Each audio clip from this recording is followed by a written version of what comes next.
Bonjour à tous, de nous Audrey. J'espère que vous allez bien. Du coup, c'est parti, nouvelle vidéo. Bienvenue sur ma chaîne YouTube Énergie Chinoise Audrey que je viens de créer. Donc aujourd'hui, nous allons parler de l'intersaison. Donc si vous n'avez pas vu, j'ai fait une vidéo sur le calendrier des saisons selon l'astrologie chinoise.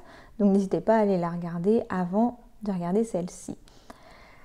Donc j'ai décidé de tourner l'intersaison maintenant parce que je suis en période d'intersaison justement, donc je trouve que c'est plus facile de le partager avec vous. Là je tourne au mois de janvier 2025 et donc c'est parti pour l'explication. En médecine chinoise, l'intersaison est une période de 18 jours.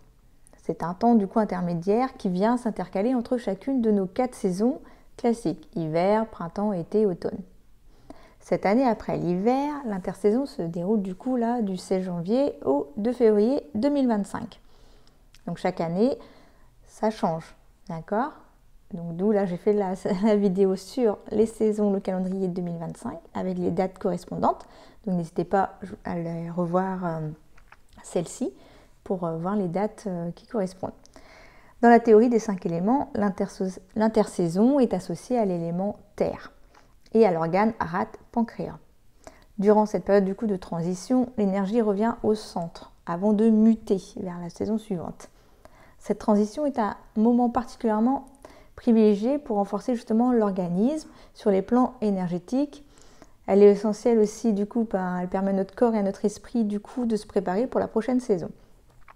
D'où l'importance pendant ces périodes-là aussi, peut-être si on doit privilégier, faire justement des soins énergétiques, rééquilibrage, pour voir si notre corps est bien prêt à passer à la saison suivante. Et dans ce cas-là, lui donner un petit coup de boost si besoin. Par exemple, un déséquilibre de l'organe rate-pancréas, donc associé à l'élémentaire, peut engendrer des troubles digestifs, des désordres alimentaires comme des allergies, des intolérances alimentaires, une prise de poids, des troubles du sang, voilà. Par exemple, ce sont des premiers exemples. Donc, ce qui est privilégié donc, pendant cette intersaison, c'est justement de manger des aliments à la saveur douce et de nature neutre. Je vais pouvoir vous donner aussi des petits exemples justement d'aliments à privilégier pour nourrir justement notre rate pancréas. Ce que je peux vous dire aussi, c'est de préférence bannir tout ce qui est produits laitiers, qui va venir juste au contraire fatiguer pendant cette intersaison. D'accord? Ça va venir amener trop d'humidité au niveau de la rate. Ok? Donc ça va l'affaiblir. Alors au niveau des aliments que je peux vous conseiller, des aliments de saveur douce, nous avons dans les céréales, pour ceux qui les supportent, l'avoine, le blé, l'orge chinoise, le maïs, le riz, l'orge, le sarrasin. En légumineuses, nous sommes plus sur du haricot mango, lentilles, pois, tofu. Les légumes, les algues, l'ail, l'asperge, aubergine, carottes, champignons, épinards, haricots verts, oignons, patates douces, pommes de terre, potirons, pousses de bambou, voilà. Qu'est-ce qu'on a d'autre encore? On peut rajouter aussi un peu de cannelle, de la muscade aussi, pour voilà, tout ce qui est de saveur doux. Au niveau des fruits secs, tout ça, on a les amandes, les cacahuètes, les noix, le pignon de pin. Au niveau des fruits, on sera plus sur de l'abricot, de l'ananas, de la châtaigne, la cerise, mandarine, pommes, prunes. Bon, évidemment, toujours, vous faites en fonction des fruits de saison, d'accord? Donc là, en mois de janvier, je ne vais pas aller manger des cerises, des fraises, des figues, enfin voilà. Ce sera plus intersaison du coup, avant d'arriver à l'été ou juste après, en fonction justement de quand les fruits sont disponibles. D'accord? Au niveau de la viande, nous avons l'agneau, le bœuf, le canard, le lapin, le mouton, le porc, le poulet, pour ceux qui mangent de la viande. Au niveau poisson, nous sommes sur la carpe, crevette, huître. Voilà. Après, qu'est-ce qu'on a d'autre? Les aliments neutres en intersaison, ben non, je pense qu'on est pas mal. Hein. Les petits pois, ouais, c'est pas mal, je pense. Déjà pour pouvoir aider. Sinon, en cure aussi, qui est pas mal à chaque changement de saison, c'est de faire une petite cure d'aloe vera. Je ne sais pas si vous connaissez, donc en boisson qu'on peut boire. Donc privilégier du coup une cure de 1 à 3 mois en fonction de vos besoins. Mais sinon, justement, l'idéal, c'est pendant cette pause, en fait, vous faites les 18 jours en gros d'intersaison. C'est déjà très bien si vous le faites, même si vous ne le faites pas à chaque fois. Mais moi, ce que je conseille, c'est surtout là actuellement, avant d'arriver au printemps, parce que c'est là où souvent le corps il est mis à rude après l'hiver.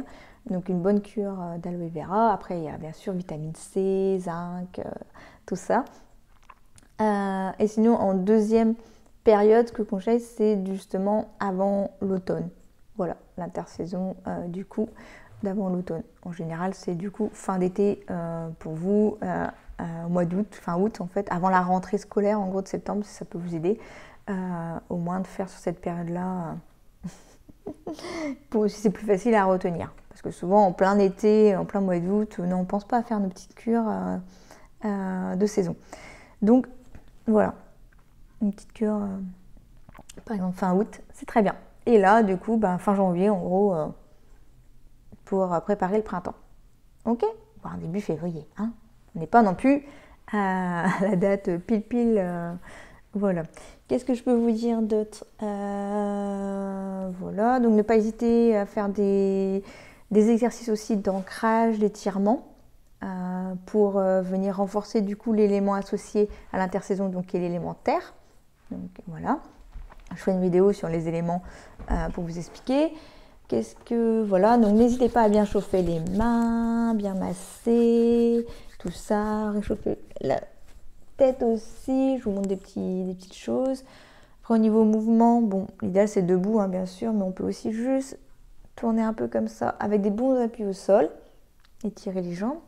Le but c'est de vous proposer aussi des vidéos avec peut-être des gestes préventifs, voir des lives en fait, ce sera plus sympa de le faire ensemble, avec des étirements de Qigong. Voilà. Ok, donc après l'intersaison donc, est liée à l'élémentaire, qui est liée à la couleur jaune aussi. Donc vous pouvez vous aider aussi pendant cette période en portant un peu plus de jaune ou en mettant un peu de jaune dans votre maison, autour de vous. Profitez de la lumière naturelle. Vous balader en nature, évidemment. Voilà. Mais là, je pense que ce sera plus sur les vidéos vraiment par élément où on va les pousser. Là, c'était la petite vidéo sur l'intersaison. Je vous rappelle la date du coup. Donc là, pour 2025, en janvier, nous sommes en intersaison depuis le 16 janvier 2025 jusqu'au 2 février 2025. D'accord? Donc tout ce que je viens de vous dire pour renforcer l'organisme, c'est l'idéal pendant ces dates-là. Ok. Et puis après, il y a toutes les autres dates de l'année où il y a une intersaison entre chaque. Mais ça, c'est dans mon autre vidéo sur le calendrier. Donc n'hésitez pas à aller la voir aussi. Et je vous ai mis dans la description justement les dates de l'année. Ok. Bon, voilà, je pense qu'on est pas mal. Hein. Comme je vous ai dit, je privilégie les vidéos courtes. Donc, c'était l'intersaison par Audrey, Énergie Chinoise. N'hésitez pas à liker, à vous abonner, à me mettre les commentaires, comment vous trouvez mes informations. Est-ce que pour vous, ça manque de choses? D'accord? On est là, on évolue ensemble. Le but, c'est de partager tout ça. Allez, merci beaucoup, à très vite. C'était Audrey.